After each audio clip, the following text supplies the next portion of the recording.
वक्रतुंड महाकाय सूर्यकोटी समप्रभा निर्विघ्नं कुरु मे देवो सर्वकार्येषु सर्वदा। पुंडलीक वरदा हरी विठ्ठल श्री ज्ञानदेव तुकाराम। पंढरीनाथ भगवान की जय। माऊली ज्ञानेश्वर महाराज की जय। जगद्गुरु संत तुकाराम महाराज की जय। सब संतन की जय। माऊली महावैष्णव ज्ञानोबारायांच्या परमश्रेष्ठ अशा ज्ञानेश्वरी ग्रंथाचं चिंतन करत आपण 6व्या अध्यायातल्या 172 क्रमांकाच्या ओव्यांपर्यंतचा टप्पा पार पाडलाय। आज आपण 173 क्रमांकाच्या ओव्यांच्या पुढील ओव्यांचं चिंतन करणार आहोत, ज्यामध्ये आपण बघतोय की श्रीमद भगवद्गीतेच्या 6व्या अध्यायातल्या 11व्या श्लोकाचं वर्णन माऊली करताना दिसतायत। ज्या 11व्या क्रमांकाच्या श्लोकामध्ये भगवान श्रीकृष्ण परमात्म्यानं योगारूढ होण्यासाठी साधकानं कशा प्रकारे आसनस्थ व्हावं, कशा प्रकारची त्यासाठी पूर्वतयारी करावी या संदर्भाचं विवेचन केलं आणि त्याचं स्पष्टीकरण करताना माऊलींनी आसन कसं निवडावं, स्थान कसं निवडावं या सगळ्यांचं स्पष्टीकरण करताना दिसतायत।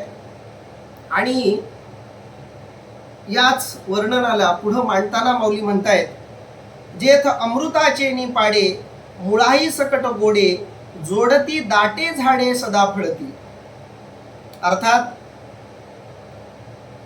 त्या ठिकाणी अमृतासारखी मुळा सुद्धा गोड व नेहमी फळांनी युक्त अशी दाट झाडे असावीत। प्रकृती आणि परमात्मा या दोघांमध्ये एक अन्योन्य अशा प्रकारचा संबंध आहे। भलेही प्रकृतीचा स्वभाव वेगळा आहे, पुरुष म्हणजे परमात्म्याचा स्वभाव वेगळा आहे, पण असं जरी असलं तरी या दोघांमधला संबंध मात्र अन्योन्य आहे हे मात्र नाकारता येणार नाही। आणि काही ठिकाणं अशी आहेत की जिथं प्रकृती आणि परमात्मा यांच्यामधलं अद्वैत, यांच्यामधलं साम्य, यांच्यामधली एकता स्पष्टपणे दिसते। जेव्हा प्रकृती पवित्र अनुभव देते, सात्विक अनुभव देते, तेव्हा ती सात्विक अशा स्वरूपाची प्रकृती ही परमात्म्याच्या अतिशय जवळ जाणारी असते।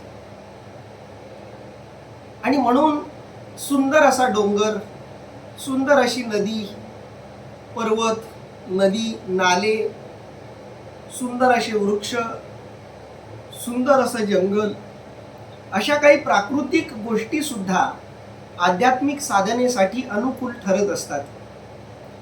दुसरा एक महत्त्वाचा मुद्दा असा आहे की ज्या ज्या ठिकाणी प्रवृत्तीवादी परमात्म्याशी एकरूप झालेले साधक, सिद्ध अशी लोक जेव्हा प्रकृतीच्या सहवासात येतात, एखाद्या प्रदेशाच्या, एखाद्या झाडांच्या, वृक्षांच्या, एखाद्या दगडाच्या, एखाद्या डोंगराच्या, अशा कोणत्याही एखाद्या प्रदेशाच्या सहवासात एखादी सिद्ध अशी विभूती येते, तेव्हा त्या प्रदेशालाही त्यांच्या सात्विकतेचा स्पर्श लाभतो।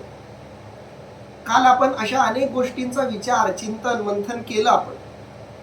त्यातून ही गोष्ट स्पष्ट झाली की ज्ञानोबारायांच्या ज्ञानेश्वरीची निर्मिती ज्ञानोबारायांनी ज्या खांबाला पाठ देऊन केली त्या खांबाचं मंदिर झालं।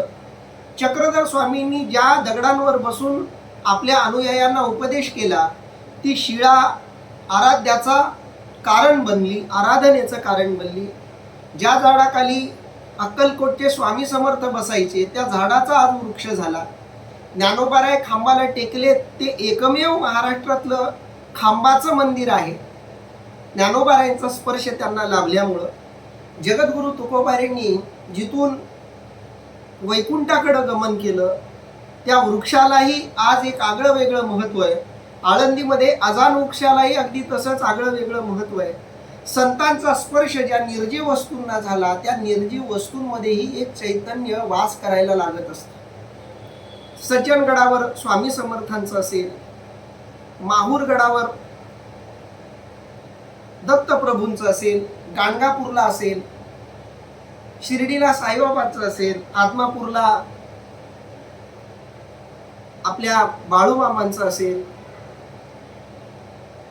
सगळ्या संतांनी जिथं जिथं निर्जीव वस्तूंच्या सहवासात संत राहिले त्या निर्जीव वस्तूलाही एक आगळं वेगळं चैतन्य तत्व प्राप्त झालेलं आपल्याला दिसतं। आणि असं ठिकाण जे असतं त्या ठिकाणामध्ये आपण जर साधना केली तर ती साधना लवकर फळते। त्याचं कारण असं आहे की अशा ठिकाणी अमृताचे नि पाडे मुळाई सकट गोडे, अशा ठिकाणी असलेल्या झाडांमध्ये मुळासकट गोडवा असतो। त्या झाडांच्या मुळांमध्येही एक प्रकारचा गोडवा असतो।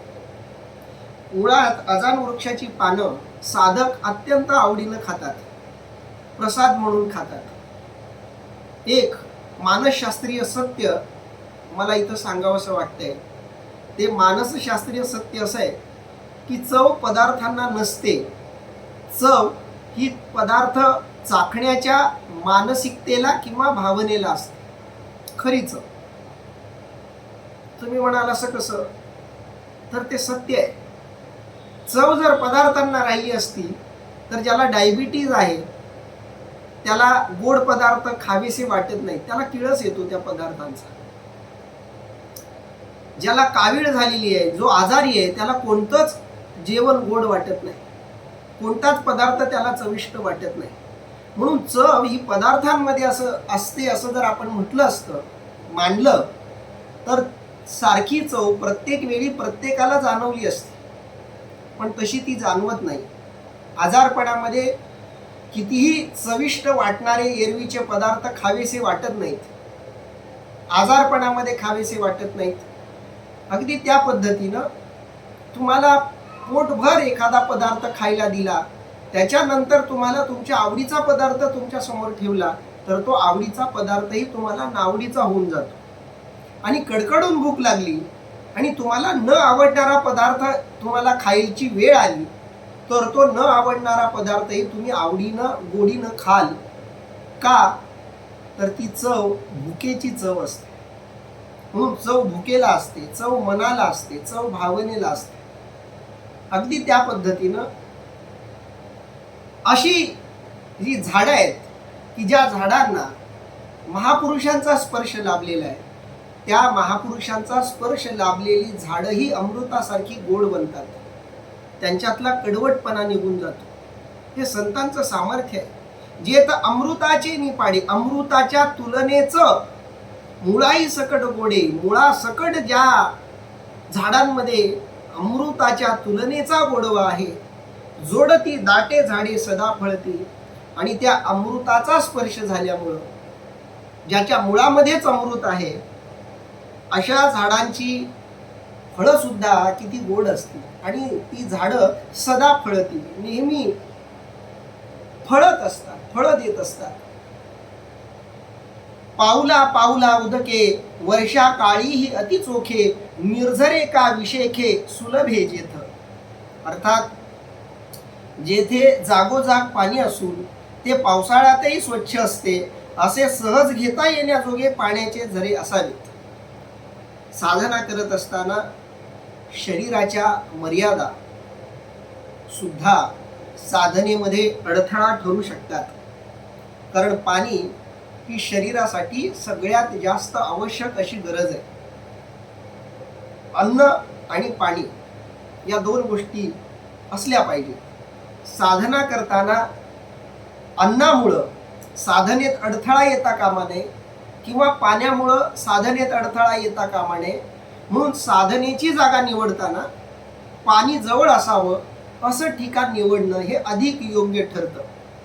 जुन्या काळातली लोक, प्राचीन काळातली संस्कृती जर आपण बारकाईनं अभ्यासली तर तुमच्या लक्षात येईल की आपली जुनी लोक आपली घरं त्याच ठिकाणी बांधायची ज्या ठिकाणी नदी आहे। जवळपास नदी असेल तर त्या नदीच्या काठावर ते गाव वसवायचे, कारण शेतीसाठी, घरासाठी, अनेक गोष्टींसाठी पाणी लागतं। आणि ते पाणी जवळ असलं की बाकीच्या गोष्टी आपण थोड्याशा दूरवर जाऊन आणू शकतो, पण पाणी मात्र जवळ असलं पाहिजे ही त्या लोकांची भावना होती।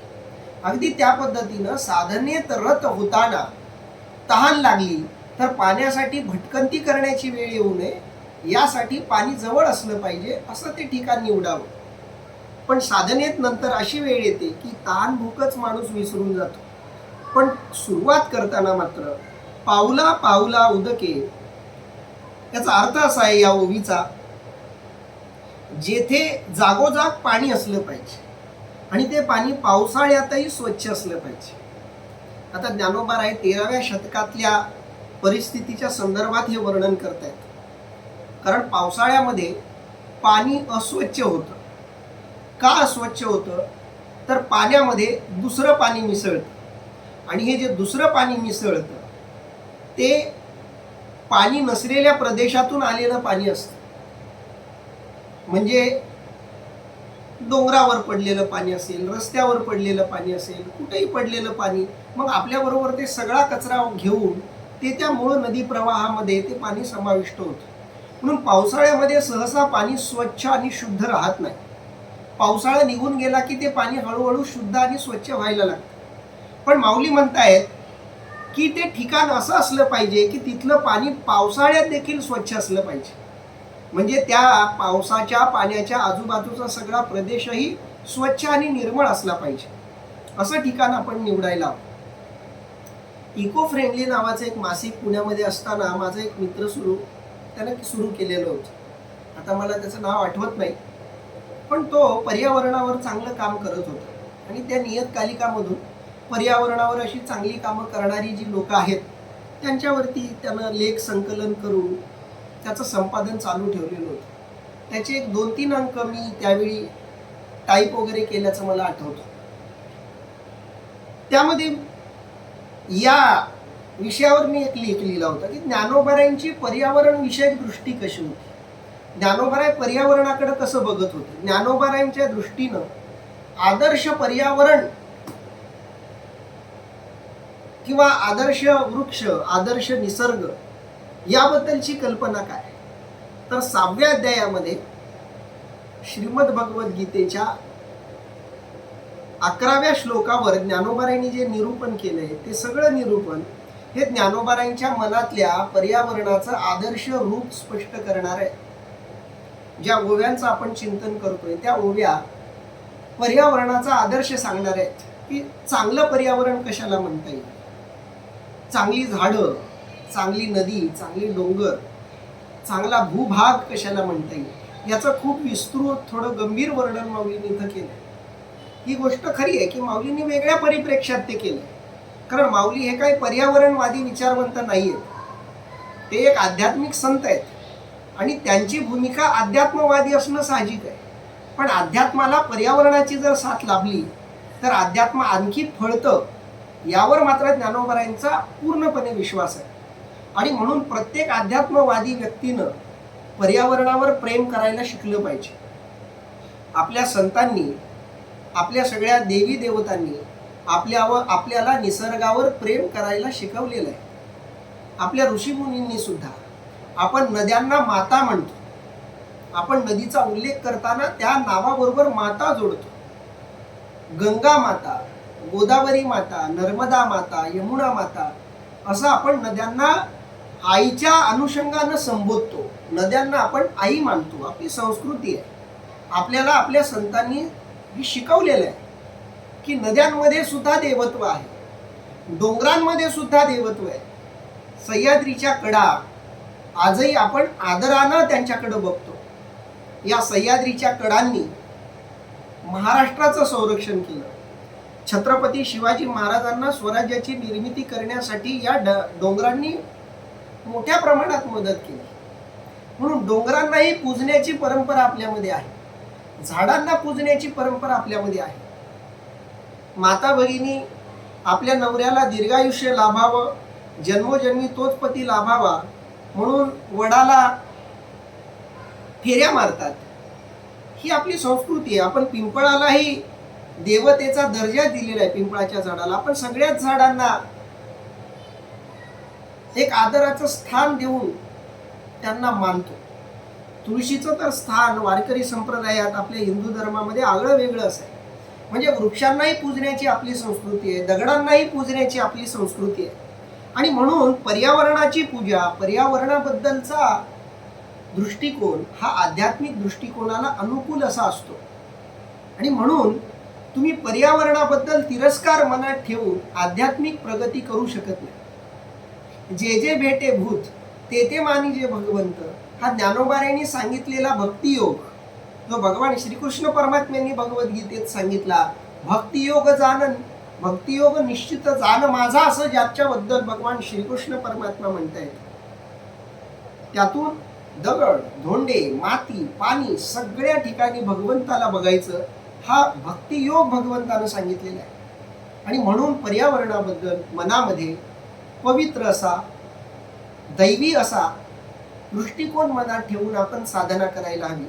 आणि म्हणून साधनेचं ठिकाण निवडताना पावला पावला उदके, पाऊला पावलाला पाणी मिळेल, वर्षा काळीही अति चोखे, वर्षा काळ म्हणजे पावसाळ्याच्या काळातही अति चोखे, चोख म्हणजे निर्मळ, अतिशय निर्मळ पाणी पावसाळ्यातही राहील. निर्झर एका विशेखे सुलभे जिथं, जिथं पाणी वाहत असलं पाहिजे. पाणी साचलं की पाण्याचं डबकं बनतं. पाणी एका ठिकाणी स्थिर राहायला लागलं की पाणी खराब व्हायला लागतं. पाणी स्वच्छ राहायचं असेल तर पाण्यानं वाहत राहिलं पाहिजे. वाहतं पाणी स्वच्छ असतं, वाहतं पाणी निर्मळ असतं आणि साचलेलं पाणी, एकाच ठिकाणी असलेलं पाणी हे घाण व्हायला लागतं. आणि म्हणून पाणी असं निवडायचं की निर्झरे का विशेखे सुलभे जेत, जिथं पाण्याचा निर्झर सुरू आहे, निर्झर म्हणजे वाहतं पाणी, आणि वाहतं पाणी जिथं सहज उपलब्ध होणार आहे अशा ठिकाणी साधकानं आपल्या साधनेची जागा निश्चित केली पाहिजे.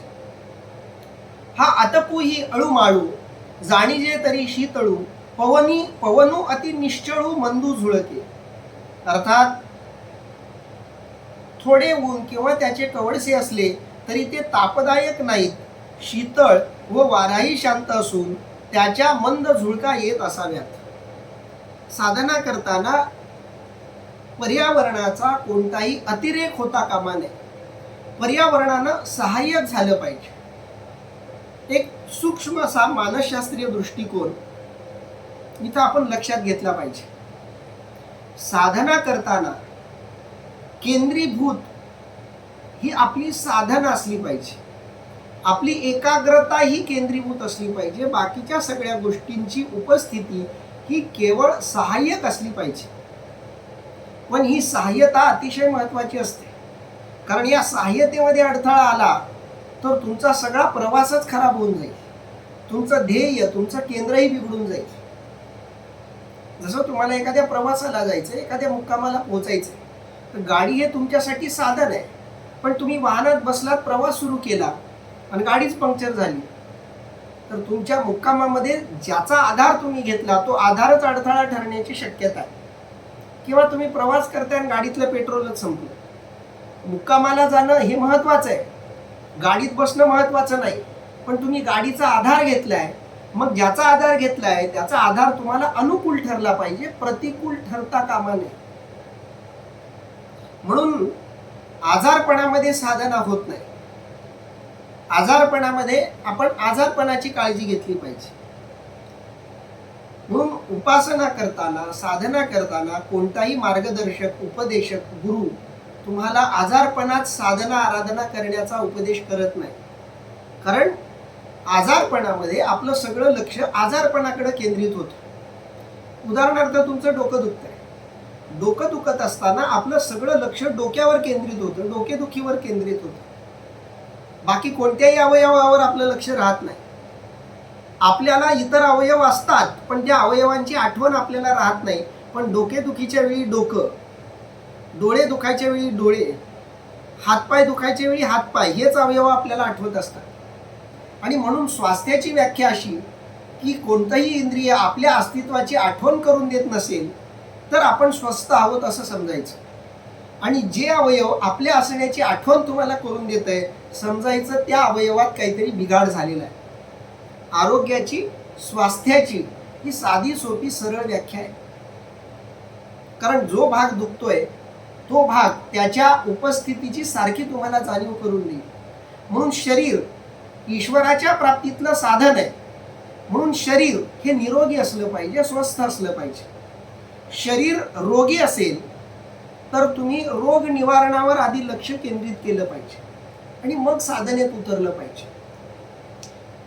म्हणून शरीर साथ देत नसेल तर वारीही करू नका असं वारकरी संतांनी सांगितलंय.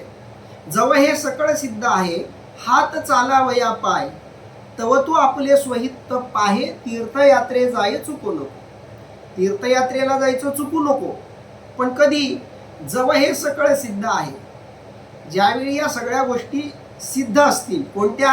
हात चालावया पाय, हातामध्ये पायामध्ये चालण्याची व्यवस्थित शक्ती आहे, तेव्हा मात्र तीर्थयात्रा करायला तू चुकू नको असं संतांनी सांगितलं. हा सांगण्यामागचा दृष्टिकोन संतांचा हा होता की साधना करताना शरीर जर निरोगी नसेल तर लक्ष शरीराकडे जातं. अगदी त्या पद्धतीनं साधना करताना पर्यावरण तुमच्या साधनेला अनुकूल असलं पाहिजे, पर्यावरणानं प्रतिकूलता निर्माण नाही केली पाहिजे. म्हणून माऊलींनी ती गोष्ट इथं सुचवलेली आहे. हा आतपोही अळूमाळू, अळूमाळू म्हणजे थोडाफार, त्या आजूबाजूला जो वारा सुरू आहे तो वारा सुद्धा खूप गरम असता कामा नये आणि खूप थंड असता कामा नये. खूप गरम असेल तर उकडेल, खूप थंड असेल तर थंडी जाणवेल. मध्यम प्रकारचा वारा असला पाहिजे की जेणेकरून त्या वाऱ्यामुळं आपल्या शरीराला, त्वचेला कोणत्याही प्रकारची बाधा होणार नाही. जर वातावरण थंड असेल तर तुमचं लक्ष थंडीकडे जाईल. जे साधनेत उतरलेली लोक आहेत, जे कधी कधी साधना करतात, ध्यानाला बसतात, त्यांना हे खूप सहज लक्षात येईल. तुम्ही त्याचा अनुभव घ्यायचा अशी तुमची इच्छा असेल तर एक साधा प्रयोग सांगतो. मन एकाग्र करून मांडी घालून सहज बसा. कोणत्याही प्रकारचा ताण शरीरावर येणार नाही अशा पद्धतीनं बसायचं. कशाचा टेका घ्यावा वाटला तर घेऊ शकता, आधार घ्यावा वाटला घ्या. शरीराच्या कोणत्याही अवयवावर ताण पडणार नाही, अगदी पायाचा पायावर ताण पडणार नाही अशा पद्धतीनं बैठक टाकायची. अगदी मोकळं बसायचं आणि ध्यानाला बसायचं, एकाग्र बसायचा प्रयत्न करा. हळूहळू तुम्हाला मध्ये विघ्न यायला लागतील. मध्येच कुठंतरी हालचाल करावीशी वाटेल तुम्हाला. उगाच कुठंतरी माशी येऊन बसली असं वाटायला लागेल, उगाच कुठंतरी खाजतंय असं वाटायला लागेल. हे अडथळे हळूहळू निर्माण व्हायला लागतात. कारण एकाग्रता अजून साधली गेलेली नाही. एकदा ती साधली गेली की मग कितीही मोठा आघात बाहेरून झाला तरी तुमची एकाग्रता भंग पावत नाही. जनक राजा दरबारामध्ये बसले होते आणि दरबार सुरू असताना जनक राजांच्या कानावर बातमी आली की आपल्या राज्याला आग लागलेली आहे. असं आग लागली असं म्हणूनही जनक राजा किंचितही विचलित झाले नाही. जी एकाग्रता दरबार सुरू असताना होती तीच एकाग्रता ती झाल्यावरही त्यांच्यामध्ये होती. साधना एकदा सिद्धावस्थेला पोहोचली की कोणत्याही बाह्य आघाताने ती सहसा विचलितच होत नाही. पण त्याच्या आधी मात्र छोट्या छोट्या गोष्टी साधनेमध्ये अडथळा निर्माण करू शकतात. म्हणून तुम्ही साधनेला बसलात आणि थंड वारा व्हायला लागला की तुमच्या मनात विचार यायला लागतात की इथंच कशाला बसलो, याच वेळी कशाला बसलो, खूपच थंड वाटायला लागले, थोडं गरम जागी बसायला हवं होतं किंवा एखाद्या घरात बसायला हवं होतं, असे नको ते विचार तुमच्या मनात यायला लागतात. म्हणून मी म्हणालो की बाह्य सहाय्यता ज्याची तुम्ही घेताय, साधन म्हणून ज्याचा आधार घेताय, तुमच्या साधनेला अनुकूल ठरेल अशी निवड जेव्हा तुम्ही करताय तेव्हा ती निवडच तुम्हाला प्रतिकूलता निर्माण करणारी ठरू नये याची आपण काळजी घेतली पाहिजे. म्हणून माऊली म्हणतायत, हा आतपोही अळूमाळू, जाणीजे तरी शीतळू. शीतळ असला पाहिजे. शीतळ कशाला म्हणतो आपण? जो अति थंड नाही, जो अति गरम नाही, ज्याचा स्पर्श शरीराला सुखावेल असा वारा आपल्या आजूबाजूला असला पाहिजे, शरीराला स्पर्श करणारा असला पाहिजे. जाणीजे तरी शीतळू, पवनो अति निश्चळू मंदू झुळके. आणि त्या वाऱ्याची मंद अशी झुळूक आपल्या शरीराला स्पर्श करते असं आपल्याला जाणवलं पाहिजे, की जेणेकरून बाह्य या गोष्टी साधनेत अडथळा न ठरता तुमच्या साधनेला सहाय्यक ठरतील. या पद्धतीनं तुम्ही ती साधना करायला हवी किंवा असं ठिकाण तुम्ही निवडायला हवं. बहुत करुणी निशब्द दाट न रिगे श्वापद शुकह न षटपथ तेऊ ते नाही. अर्थात ते स्थान प्राय निशब्द किंवा प्रशांत असून कोणाही जनावरांची तेथे गर्दी नसावी व पोपट आणि भ्रमर हेही तेथे नसावे. ठिकाण निवडताना प्राणीही तिथं आजूबाजूला असता कामा नयेत. कारण एखादा प्राणी आला, त्याचा आवाज तुम्ही ऐकला की मनामध्ये चलबिचलता निर्माण होऊ शकते. त्यातल्या त्यात एखादा हिंस्र प्राण्याचा आवाज कानावर पडला की ध्यानासाठी घेतलेली जी मुद्रा आहे, ध्यानासाठी बंद करून एकांतावर आपण मन एकाग्र करायला लागलो की त्या एकाग्रतेमुळं ती जागाच अडथळा ठरू शकते. जर तिथं एखाद्या श्वापदाचा आवाज आला, साधना करताना एकदमच वाघ किंवा सिंह यांच्या गुरगुरण्याचा आवाज आला की मग साधना कशी होऊ शकणार. अगदी याच्या उलट पोपटांसारख्या मंजूळ अशा स्वरांचाही आवाज तिथं येता कामा नये. बहुत करुणी निशब्द, जिथं इतरांचा कुणाचाही आवाज येता कामा नये. असा आवाज चालेल की जो आवाज आपली एकाग्रता आणखी स्थिर करेल. अशा प्रकारची एकाग्रता येत असेल तर हरकत नाही.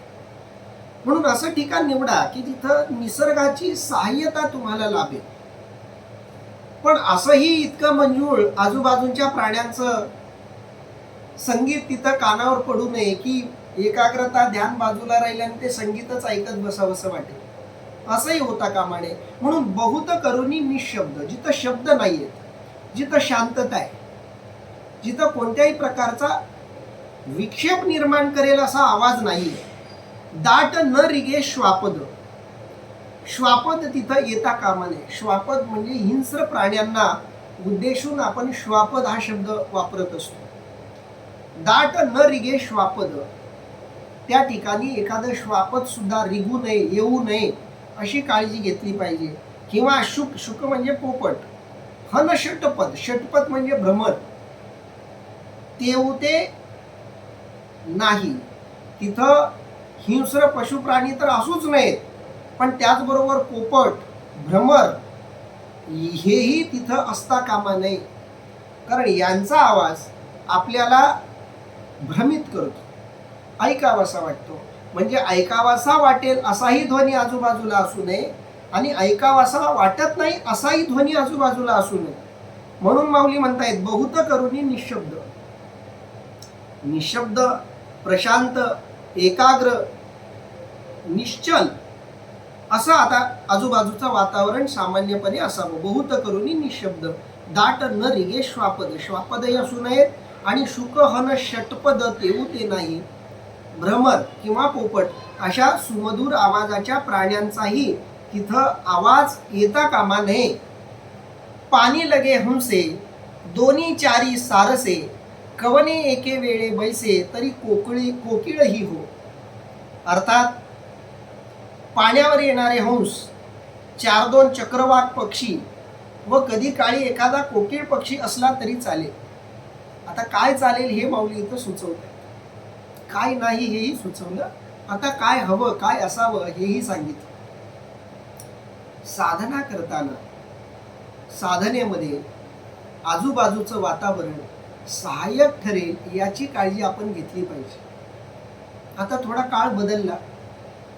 जुन्या काळातले ऋषीमुनी घरदार सोडून जंगलामध्ये का जात होते याची कारणं इथं तुम्हाला सापडतील. जंगलामध्ये या प्रकारचं साधारणपणे वातावरण असतं. असं जरी असलं तरी साधनेसाठी ती राजे लोक जंगलामध्ये थोडंसं उंच असं स्थान निवडायचे, उंच अशी जागा निवडायची आणि त्या जागेवर बसायचे. त्याचं कारण असं की एखादे हिंस्र प्राणी, पशु पक्षी वर येऊन आपल्याला दुखापत करणार नाही याची काळजी घेण्यासाठी ते असायचं. दुसरा, तिथं ते आडोसा पण तयार करायचे. एखादा प्राणी किंवा पक्षी उंच उडून पण आपल्याला दुखापत करणार नाही यासाठी ती काळजी असायची. आजूबाजूचं सुंदर असं संगीत कानावर पडेल याचीही काळजी त्यावेळी घेतली जायची. आताही तुम्ही कुठं ध्यान मंदिराला गेलात, अनेक मंदिरांमध्ये आता ध्यान मंदिर बांधण्याची संकल्पना आहे. मी म्हणजे अनेक ठिकाणी ध्यान मंदिराला जातो. मंदिरात गेल्यावर जर तिथं ध्यान मंदिर असेल तर मंदिरापेक्षा ध्यान मंदिरात जाण्याला प्राधान्य दिलं पाहिजे. ध्यान मंदिराची एक विशिष्ट रचना असते. अनेक जण ती रचना पाळतात. ध्यान मंदिराची रचनाच अशी केली जाते की त्या ध्यान मंदिराच्या आजूबाजूला सुंदर असं वातावरण राहील. मंद असा लाईट प्रकाश तिथं ठेवला जातो. खूप पंख्यासारखा आवाज येणार नाही अशा प्रकारचे अतिशय शांत असे पंखे. हवा तर एसी, पण एसी इतकाही नको की थंडावा जाणवेल आणि इतका गरमपणाही तिथं असू नये. कुणाचाच आवाज येता कामा नये, कोणत्याही प्रकारचा अडथळा येईल असं तिथं काही असू नये. सुंदर अशी देवाची मूर्ती, प्रसन्न असा गंध येईल असं काहीतरी सुगंधित तिथं लावलेलं असावं, धूप दीप वगैरे.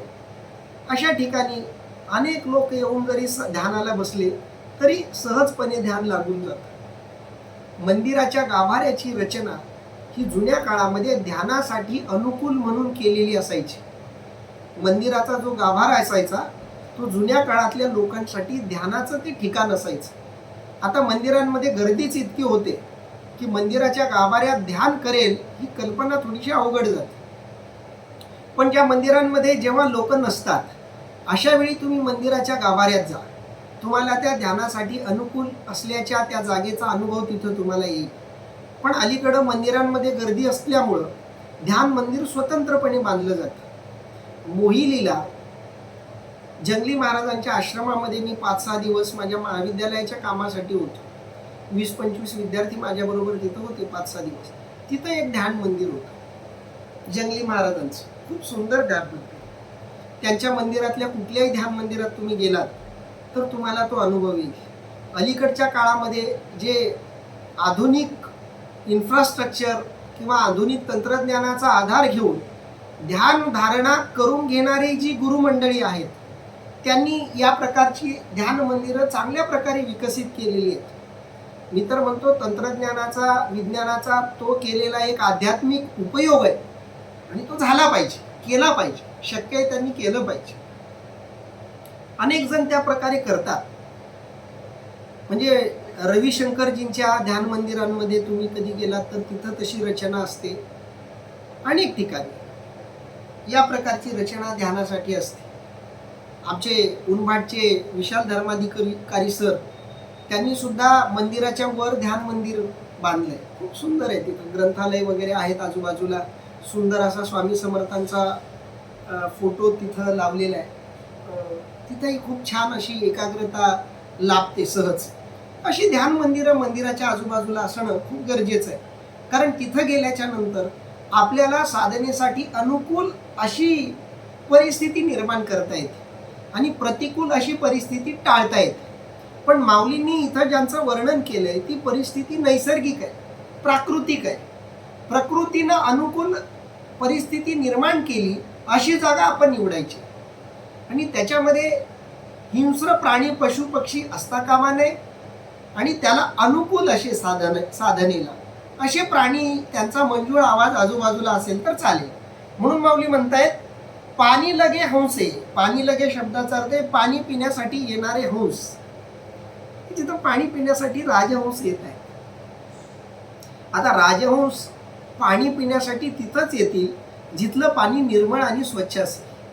कारण राजहंस घाण पाणी पित नाही. राजहंसाचं हे वैशिष्ट्य आहे, तो जे पितो ते शुद्ध पितो. त्याला तुम्ही पाणी मिसळून दूध दिलं तर राजहंस पाणी बाजूला काढतो, शुद्ध दूध फक्त पितो. नीर क्षीर न्याय आपण त्याला म्हणतो. पाणी बाजूला काढायचं आणि दूध दूध दूध दूध फक्त प्यायचं. नीर क्षीर जैसे एक होनी मिनले असे ते निवडोनी राजहंसे वेगळे कीजे. माऊली म्हणतायत की पाणी आणि दूध एकत्र जरी केलं तरी राजहंस त्यांना वेगळं करतो. कारण त्याला पाण्याबरोबर दूध प्यायची इच्छा नसते आणि दुधाबरोबर पाणी प्यायची इच्छा नसते. त्याला शुद्ध जे आहे ते प्यावंसं वाटतं. त्याची ती प्राकृतिक रचना आहे. म्हणून राजहंस जर तिथं पाणी प्यायला येत असतील तर चांगली गोष्ट आहे. कारण हे या गोष्टीचं लक्षण आहे की तिथलं पाणी निर्मळ आहे, स्वच्छ आहे, म्हणून राजहंस तिथं येत आहे. अशुद्ध पाण्याच्या ठिकाणी राजहंस कधी येत नाही. म्हणून अशा ठिकाणी राजहंस आले तर चालेल. पाणी लगे हंसे दोन्ही चारी सारसे, सारसे शब्दाचा अर्थ आहे चक्रवाक पक्षी.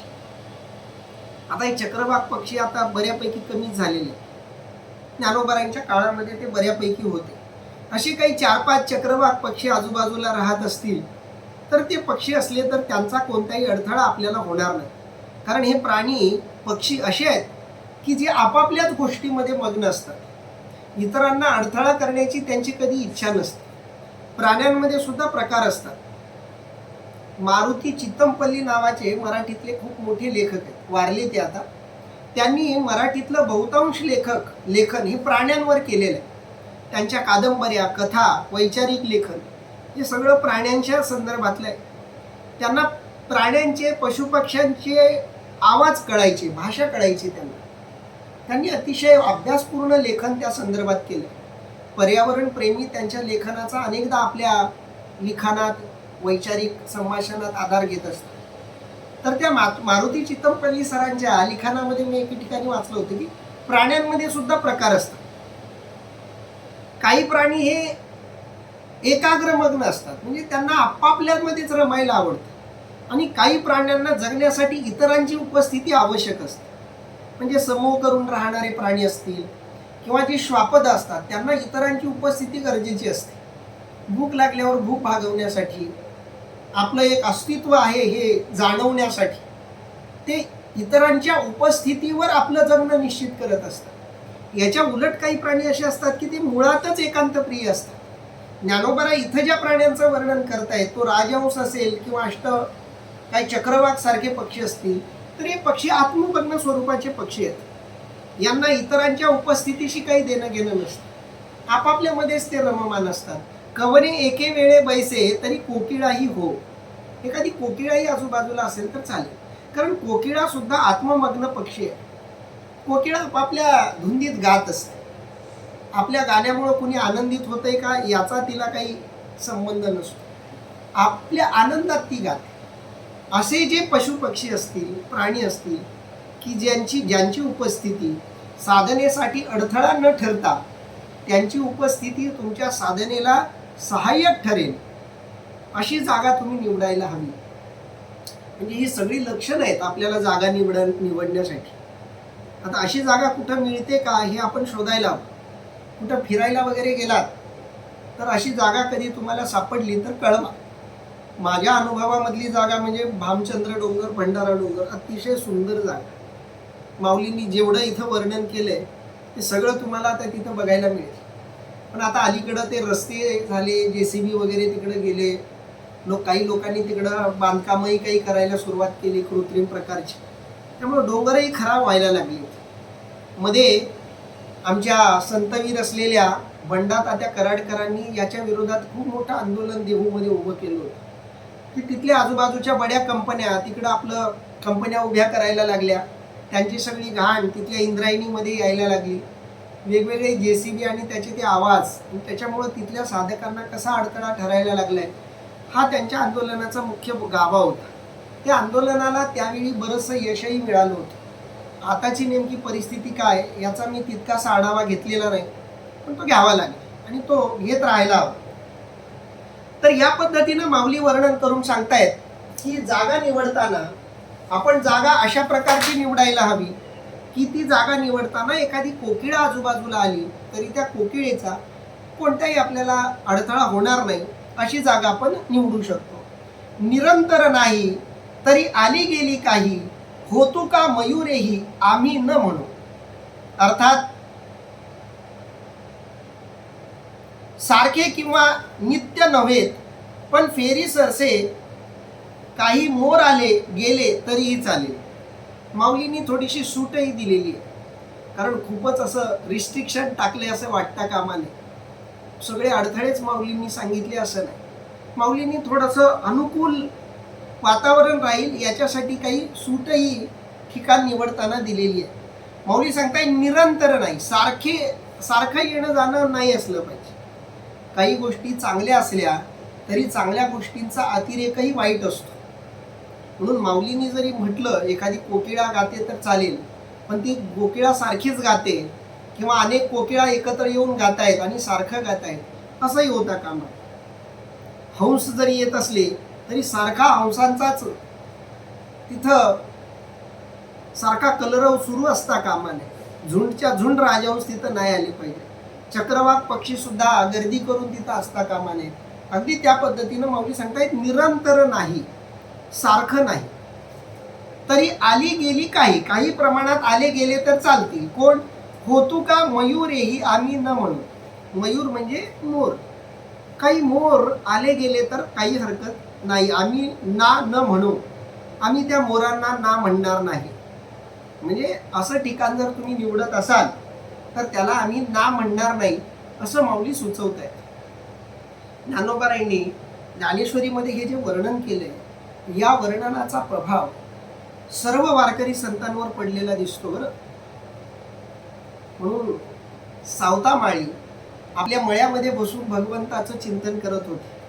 तो मळा सावतामाळींसाठी ज्ञानोबारायांनी वर्णन केलेल्या या जागेसारखा होता.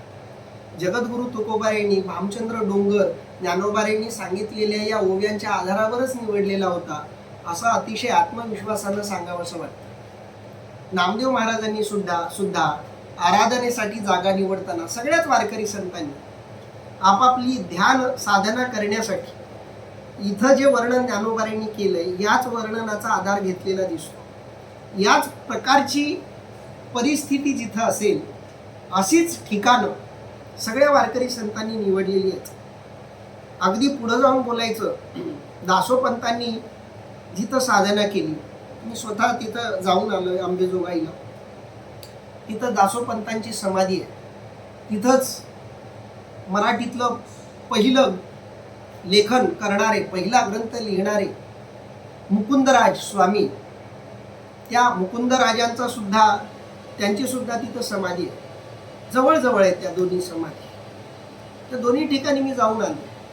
अतिशय सुंदर माऊलींनी इथं जे वर्णन केलंय अशीच ती ठिकाणं आहेत ज्या ठिकाणी दासोपंतांनी गीतार्णव लिहिला, मुकुंदराजांनी जिथं विवेक सिंधू लिहिला. त्या सगळ्या ठिकाणांना जर तुम्ही कधी भेटी दिल्या तर तुम्हाला ती सगळी ठिकाणं ही ज्ञानोबारायांनी वर्णन केल्याप्रमाणेच दिसते. किंवा सज्जनगडाची निवड केलेली रामदास स्वामींची जागा असेल, ही सगळी लक्षणं तुम्हाला या पद्धतीचीच दिसतील. आणि म्हणून ज्ञानोबाराय म्हणतात की काही मोरही आली गेली तर आम्ही ना न म्हणू. परी आवश्यक पांडवा ऐसा ठावो जोडावा, तेथ निगूढ मठ होवावा का शिवालय. अर्थात परंतु अर्जुना अशी एखादी जागा अवश्य जोडावी व तेथे एखादे गुप्त निवासस्थान किंवा शिवालय असावे. एका गोष्टीची मात्र आपल्याला तिथं काळजी घ्यायला हवी. परी आवश्यक पांडवा, अर्जुना एक गोष्ट मात्र आवश्यक आहे, महत्वाची आहे. कोणती? ऐसा ठावो जोडावा, असं ठिकाण जोडावं. म्हणजे ठिकाण जोडताना त्याच्या बाजूला आणखी एक गोष्ट जोडून असावी. ती जोडून असावी अशी गोष्ट कोणती? तर ते तर निगूढ मठ होवावा. निगूढ शब्दाचा अर्थ आहे गुप्त. मठ होवावा, मठाची संकल्पना ही अतिशय जुनी आहे आपल्याकडे. प्राचीन संकल्पना आहे मठ. मठ म्हणजे काय? मठ म्हणजे जिथं उपास्य दैवत उपासना करतात. उपास्य दैवताच्या उपासनेची जागा म्हणजे मठ. संतांच्या उपासनेची जागा म्हणजे मठ. जिथं संतांनी साधना केलेली आहे, जिथं संतांचा सहवास लाभलेला आहे. स्वामी समर्थांचा मठ असं आपण म्हणतो. स्वामी समर्थांचं मंदिर वेगळं, स्वामी समर्थांचा मठ वेगळा. मठ तेव्हाच स्थापन करता येऊ शकतो जेव्हा तिथं स्वामी आले असतील. कोणत्याही एखाद्या गोष्टीला मठ कधी म्हणता येईल? ज्या ठिकाणी एखादे संत राहिले, ज्या ठिकाणी एखाद्या देवतेचा वास राहिलेला आहे, त्या ठिकाणाला मठ म्हणता येईल. मंदिर म्हणजे प्राणप्रतिष्ठा करून मूर्तीमध्ये केलेली देवत्वाची स्थापना. म्हणून मंदिर वेगळा, मंदिर वेगळा विषय, मठ वेगळा विषय. मठ म्हणजे चैतन्य रूप असलेले संत किंवा चैतन्यमय असलेला परमात्मा, देव, ईश्वर, ईश्वरी अवतार प्रत्यक्ष जिथं आलेत, काही काळ राहिलेत, त्या ठिकाणाला तुम्ही मठ बनवू शकता. पंढरपूरमध्ये सुद्धा मठांची संख्या प्रचंड आहे, बरीच आहे. त्यांना मठ म्हणण्याची कल्पना कशामुळे आली? एक तर तिथं कोणत्या तरी संतांचा सहवास लाभलेला आहे, ते संत तिथं राहिलेत म्हणून त्या संतांच्या नावानं तो मठ ओळखला जातो. किंवा ज्ञानोबाराय तुकोबाराय सारखे संत जिथं थोड्या वेळासाठी राहिलेत, थांबलेत, त्या ठिकाणालाही तुम्ही मठामध्ये परावर्तित करू शकता. म्हणून माऊली म्हणतायत की निगूढ मठ होवावा, आजूबाजूला एखादं मठ असलं पाहिजे, तिथं संत राहून गेले असले पाहिजे, संतांच्या स्पर्शाचा अनुभव त्या जागेला असला पाहिजे. निगूढ मठ होवावा. का शिवालय किंवा एखादं भगवान शंकराचं मंदिर असलं तरी चालेल, कारण भगवान शंकराचं मंदिर तिथंच असतं जिथं भगवान शंकराची कोणती तरी खून उमटलेली असते. 13व्या शतकामध्ये तरी साधारणपणे अशी परिस्थिती होती. आताच्या काळामध्ये आपल्याला हवं तेव्हा, हवं तिथं, हवं तसं मंदिर बांधता येतं, लोक बांधतात, बांधायला काही हरकतही नाही. पण देवानं निवडलेलं ठिकाण आणि माणसानं निवडलेलं ठिकाण याच्यामध्ये मात्र फरक आहे. म्हणून महादेवाची मंदिरं नव्यानं बांधण्यापेक्षा जिथं आधीच महादेवाचा वास आहे त्या मंदिराचा जीर्णोद्धार करणं हे साधनेच्या दृष्टीनं अधिक फलदायी आहे. आणि म्हणून माऊली सांगतायत की एखादं शिवालय तिथं असलं पाहिजे. ज्ञानोबारायांनी समाधी घेताना, सिद्धेश्वर निवडताना किंवा आळंदी हे ठिकाण निवडताना ही सगळी कारणं माऊलींनी विचारात घेतली होती. जिथं आता ज्ञानोबाराय आहेत समाधीस्थ, तिथं शिवालय आहे, बाजूला नदी आहे. ज्ञानोबाराय परिपूर्णपणे आळंदीला डोळ्यासमोर ठेवून हे सगळं वर्णन करतायत असं वाटायला लागतं. किंवा ज्ञानोबारायांनी हे वर्णन केलं आणि हे सगळं ठिकाण ज्ञानोबारायांना आळंदीत दिसलं म्हणून त्यांनी तिथं समाधी घेतली असं साधारणपणे आपल्याला जाणवतं. नामदेव महाराजांच्या तीर्थावळीच्या अभंगांचा थोडासा बारकाईनं जर विचार केला, तीर्थावळीचे अभंग म्हणजे ज्ञानोबारायांच्या समाधीच्या प्रसंगातले अभंग, ज्याच्यामधून ज्ञानोबारायांचं चरित्र आणि समाधी प्रसंगाचं वर्णन नामदेव महाराजांनी केलेलं आहे. ते वर्णन अतिशय सूक्ष्म, अतिशय भावनिक आणि अतिशय मायेनं ओतप्रोत असं ते वर्णन आहे, ज्याला आपण करुण रस म्हणतो. त्या करुण रसानं ओतप्रोत असं ते लिखाण आहे. साधकांनी ते अभंग अवश्य वाचावेत. ज्ञानोबारायांनी समाधी घेतलेलं जे ठिकाण आहे ते ठिकाण या सगळ्या वर्णनांसाठी अनुकूल असं आहे. किंवा सासोडमध्ये जिथं सोपान काकांनी समाधी घेतली, त्र्यंबकेश्वरमध्ये जिथं निवृत्तीनाथांनी घेतली, ती सगळी ठिकाणं थोडीशी बारकाईनं तुम्ही बघितली तर ज्ञानोबाराय ज्या प्रसंगाचं पद्धतीचं वर्णन इथं करतायत तसंच सगळं वातावरण तुम्हाला या सगळ्या साधू संतांच्या समाधीच्या ठिकाणी, साधनेच्या ठिकाणी सहजपणे बघायला मिळेल. आणि म्हणून माऊली इथं सांगतायत की तिथं एक शिवालय असलं पाहिजे. आळंदीला शिवालय आहे, नदी आहे, त्यावेळी तिथं आजूबाजूला डोंगर होते, नद्या नाले होते, प्रचंड मोठी दाट अशी झाडी, अशी झाडांची दाटी होती, असं साधारणपणे ते वर्णन होतं. म्हणून माऊली म्हणतायत की तिथं एखादं शिवालय मात्र असलं पाहिजे. दोही माझी आवड येते, जे मानले होय चित्ते, बहुत करुणी एकांती बैसी जे गा. अर्थात या दोहीपैकी आपल्याला जे आवडेल किंवा मनाला येईल अशा ठिकाणी प्राय एकांतात बसावे. शिवालय असलं तरी चालेल किंवा एखादा निगूढ मठ असला तरी चालेल, थोडेफार मयूर मोर येत जात असले तरी चालेल, एखादी कोकिळा छानपणे आवाजात गात असेल तरी चालेल, शापद मात्र येता कामा नये, पोपट किंवा भ्रमर तिथं येता कामा नये, आणि शीतळ असा वायू तिथं आजूबाजूला वाहता असला पाहिजे. सुंदर अशी अमृतमय मुळा असलेली झाडं तिथं आजूबाजूला असली पाहिजे. वाहतं पाणी असलं पाहिजे, पाण्याचा खळखळाट असला पाहिजे. असं ठिकाण निवडून दोही माझी आवड येते असं ठिकाण असल्यावर मग जवळ मठ किंवा शिवालय असलेलं दोन्हीपैकी एक जे आवडेल ते ठिकाण, जे मानले होय चित्ते, चित्ताला मानेल असं, मनाला मानेल असं, बहुत करुणी एकांती बैसी जे गा, हे सगळ्यात जास्त महत्वाचं आहे. साधनेसाठी बसताना एकांतात बसलं पाहिजे. नाहीतर लोकांना साधनेला बसल्यावर आपण साधना करतोय हे बघणारा कुणीतरी असला पाहिजे असं अनेकदा वाटतं. म्हणून इतरांची उपस्थिती जर तुमच्या साधनेत जाणवत असेल तर ती तुमची साधना ही अडथळा ठरते. म्हणून तुमच्या साधनेमध्ये एकाग्रता असली पाहिजे. एकांत प्रियता हे केंद्र असलं पाहिजे तुमच्या साधनेचं. म्हणून बहुत करुणी एकांती बैसीचे गा, म्हणून शक्यतो जिथं एकांत असेल, कारण साधना म्हणजे स्वतःच स्वतःची भेट, आणि स्वतःला स्वतःची भेट घ्यायची असेल तर आधी स्वतःचे जे आधीच आपल्यामध्ये काही कमी गर्दी आहे का? आपल्या मनात काय कमी गर्दी आहे? आपलं मन कुठे एकांताची सवय असलेलं आहे. आपल्यालाही प्रचंड गर्दीचा सामना करावा लागतो. एकांतामध्ये ध्यानाला बसून बघा, मग तुम्हाला कळेल आपल्यामध्ये किती गर्दी आहे. आपल्यामध्ये प्रचंड गर्दी आहे, विषयांची, वासनांची, चिंतांची. नको नको त्या गोष्टी मनात यायला लागतात. आपल्यालाही माहीत नसतं की आपल्या मनात हेही आहे. अशा मनांची आधीच गर्दी प्रचंड आपल्याकडे आहे. अशा गर्दीत दुसऱ्यांची उपस्थिती तिथं आणून आपला अडथळा, आपले प्रश्न, आपल्या समस्या कशाला वाढवायच्या? आणि म्हणून माऊली सांगतायत, बहुत करुणी एकांती बैसीजे गा, एकांतामध्ये बसा, दुसरा कोणी असता कामा नये याची काळजी घ्या. बहुत करुणी एकांते बैसीजे गा, म्हणून तैसे ते जाणावे, मन राहते पहावे, राहिल तेथ रचावे आसन ऐसे. आता माऊली आसनाकडे वळतायत. म्हणून ही सर्व सोय पाहून तेथे मन स्थिर होते किंवा नाही त्याचा अनुभव घेऊन झाल्यास तेथे आसन घालावे, त्याचा प्रकार असा.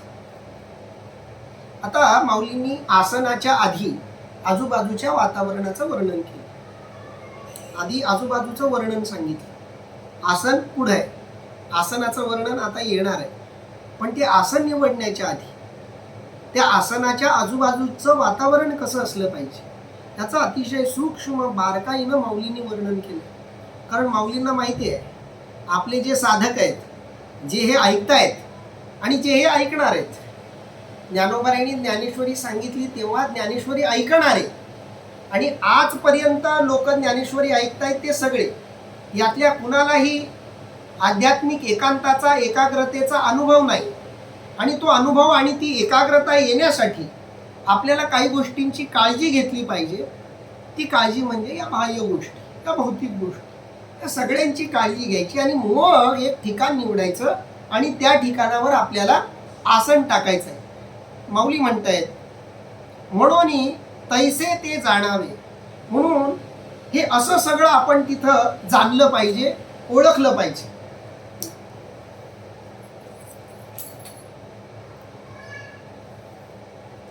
म्हणून तैसे ते जाणावे, मन राहते पहावे, मन तिथं राहिलं पाहिजे.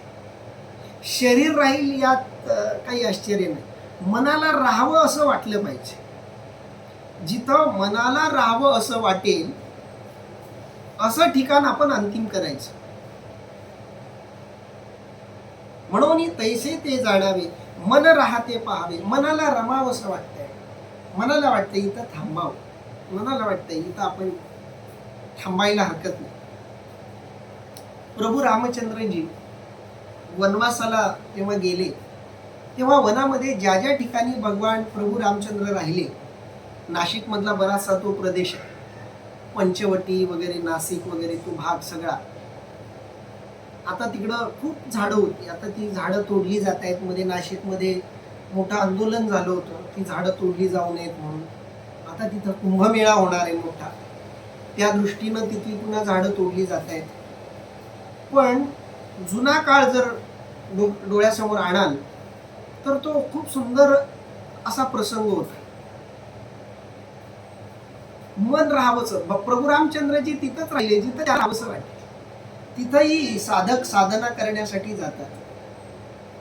म्हणून माऊली सांगतायत, मन राहते पहावे, राहिलं ते तर रचावे आसन ऐसे. जिथं राहायचं आहे तिथं मात्र असं आसन रचायचं. कसं? वरी चोखट मृग सेवडी, माझी धूत वस्त्राची घडी, तळवट्टी अमोडी कुशांकुर. अर्थात शुद्ध कृष्णा जिनावर धूत वस्त्राची घडी घालावी व त्यांच्या तळाला म्हणजे खाली साग्र दर्भ पसरावे. मृगसेवडी म्हणजे हरणाचं कातड. वरी चोखट मृग सेवडी, वर हरणाचं कातडं असलं तरी चालेल, ज्याला आपण मृग चर्म म्हणतो. मृग म्हणजे हरिण, हरणाचं कातडं. कारण हरणाच्या कातड्यामध्ये ऊर्जा शोषण्याची आणि नकारात्मक ऊर्जांच्या अवरोधनाची नैसर्गिक क्षमता असते. हरणामध्ये हे सामर्थ्य असतं आणि म्हणून हरणाचं कातडं हे साधनेमध्ये महत्त्वाचं मानलं जातं. हरणाचं असेल, वाघाचं कातडं सुद्धा साधनेमध्ये महत्त्वाचं मानलं जातं. कारण त्या कातड्यामध्ये निसर्गतः नकारात्मक ऊर्जा शोषून अवरोधित करण्याची आणि सकारात्मक ऊर्जा प्रसारित करण्याची एक नैसर्गिक क्षमता असते. म्हणून वरी चोखट मृग सेवडी, वरच्या बाजूला मृगचर्म असावं, हरणाचं कातडं असावं. माझी धूत वस्त्राची घडी, त्याच्यामध्ये मात्र धूत वस्त्र म्हणजे पांढरी शुभ्र अशी काही वस्त्र, पवित्र अशी वस्त्र, त्याची घडी त्याच्या खाली असली पाहिजे. ती कशासाठी? तो थोडा मऊपणा जाणवेल, आसनाला अडथळा ठरणार नाही. नाहीतर तुम्ही असं सहज जरी बसायला लागाल तर तुम्हाला त्याचा अडथळा व्हायला लागेल.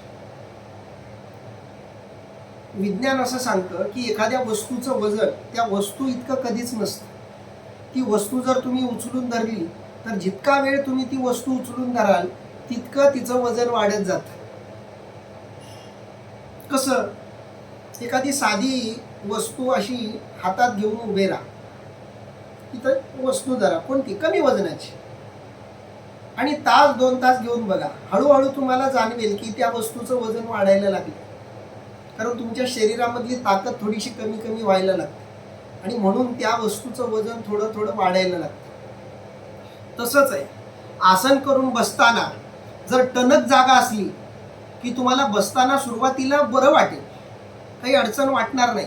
पण सारखं त्या जागेवर बसायला लागाल तर तुम्हाला ती जागा टोचायला लागेल, अडथळा करायला लागेल. असं आहे. म्हणून माऊली सांगतायत फक्त मृगसेवडी नको, त्याच्या खालच्या बाजूला थोडी धूत वस्त्राची घडी, पण ती वस्त्र सुद्धा शुभ्र, पवित्र, पांढरी अशा प्रकारची वस्त्र, आणि त्याची घडी. घडी याच्यासाठी की थोडा कोमलपणा जाणवेल बसल्यावर. म्हणजे नंतर तुम्ही जास्त वेळ बसलात की तुम्हाला ती जागा त्रासदायक वाटणार नाही, ती अनुकूल तुम्हाला देईल. म्हणून स्पंज असलेली खुर्ची अनेकदा उपासक साधक साधनेसाठी वापरतात, तर चालेल. किंवा खाली जरी जमिनीवर बसायचं असेल तर मऊ असं थोडंसं मऊ मुलायम असेल असं आसन आपण बसण्यासाठी वापरायला हरकत नाही. तळवटी अमोडी कुशांकुर, आणि त्या जिथं तुम्ही बसलात त्याच्या तळाला साग्र दर्भ पसरावे. थोडंसं त्याच्या खालच्या बाजूला कुशांकुर किंवा असे बारीक काय म्हणून आपण त्याला कोमल असे दुर्वांकूर सारखं असं गवताचे पातळ पाते वगैरे अशा प्रकारचं खाली पसरून त्याच्यावर वस्त्र आणि त्याच्यावर चर्म, मृगचर्म असं पसरायचं, असं साधारणपणे माऊलींनी तो वर्णन केलंय. सकोमळ सरीसे सुबुद्धी राहती आपैसे, एक पाडे तैसे ओजा घाली. अर्थात ते दर्भ कोवळे असून सारखे आणि सहज एकमेकास लागून राहतील असे व्यवस्थितपणे घालावे. आणि ते जे दर्भ तुम्ही तिथं टाकणार आहात तर ते कसे असले पाहिजेत? कोवळे असले पाहिजेत, एकदम टोचणारे दर्भ नको. म्हणजे गवताची पाती वगैरे अशा ह्याला आपण दर्भ म्हणतो, पण ती खूप म्हणजे कशी असू नयेत? कोवळे असले पाहिजे. कारण गवताचं पातं जर कडक झालं, सुकलं तर ते टोचतं, पण ते कोमल असलं पाहिजे, टोचलं नाही पाहिजे. अशी कोमल अशा प्रकारची दर्भ घेतली पाहिजे. कोवळे, सारखे सारखे घेतले पाहिजे. नाही एखादा दर्भ बारीक एखादा मोठा तर ती लेवल होणार नाही, चढ उतार आले झाल्यासारखं होईल. चढ उतार आला की बसण्यामध्ये अडथळा येईल. बारीक बारीक गोष्टींची माऊलींनी काळजी घेतलेली आहे. कारण साधना वाढली, साधनेचा कालावधी वाढला की या छोट्या छोट्या गोष्टी त्रास द्यायला लागतात. म्हणून नंतरच्या गोष्टींचा त्रास टाळण्यासाठी माऊलींनी त्याची तयारी आधीच सांगितलेली आहे. सकोमळ सरीसे, कोमल असलं पाहिजे. सुबुद्ध राहती अपैसे. सुबद्ध म्हणजे सारखे, लेवल सारखी राहील असं ते बघावं. एक पाडे तैसे ओजा घाली. ओजा म्हणजे व्यवस्थित, त्यांची व्यवस्थित मांडणी करावी. आता आजच्या काळात हे सगळं काही करण्याची गरज नाही. आता सगळं आयतं मिळतं आपल्याला. तुम्ही बाजारामध्ये गेलात आणि मला साधनेसाठी मऊ असा आसन द्या, तर ते तुम्हाला देतात. त्या बाजारामध्ये हे मृगचर्म वगैरे विक्री ही अनधिकृत आहे.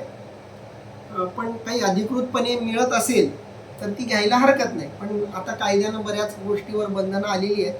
त्यावेळी अशी काही बंधनं नव्हती, त्यामुळं माऊलींनी ते सहजपणे शब्दप्रयोग केलेले आहेत. तर माऊली म्हणतायत की सगळं हे व्यवस्थित रचायचं. खाली कोवळं असं गवत अंतरायचं, त्याच्यावर सुंदर अशी वस्त्र घडी करून टाकायची, त्याच्यावर मृगचर्म टाकायचं, म्हणजे बसल्यावरही एक स्पंज सारखं तयार होईल. आता तुम्हाला रेडीमेड स्पंज मिळतात साधना करण्यासाठी म्हणून. इथं आपण थांबूयात, कारण पुढच्या ओव्यांचंही आपल्याला थोडं आणखी बारकाईनं चिंतन आणि निरूपण करता येईल. आधीच 2-4 मिनिटं जास्त झाली. इथं आपण थांबूयात. राहिलेल्या ओव्यांचं आणि श्लोकाचं चिंतन आणि निरूपण आपण उद्या करूया. पुंडलिक वरदा हरी विठ्ठल, श्री ज्ञानदेव तुकाराम, पंढरीनाथ भगवान की जय, माऊली ज्ञानेश्वर महाराज की जय, जगद्गुरु संत तुकाराम महाराज की जय, सब संतन की जय.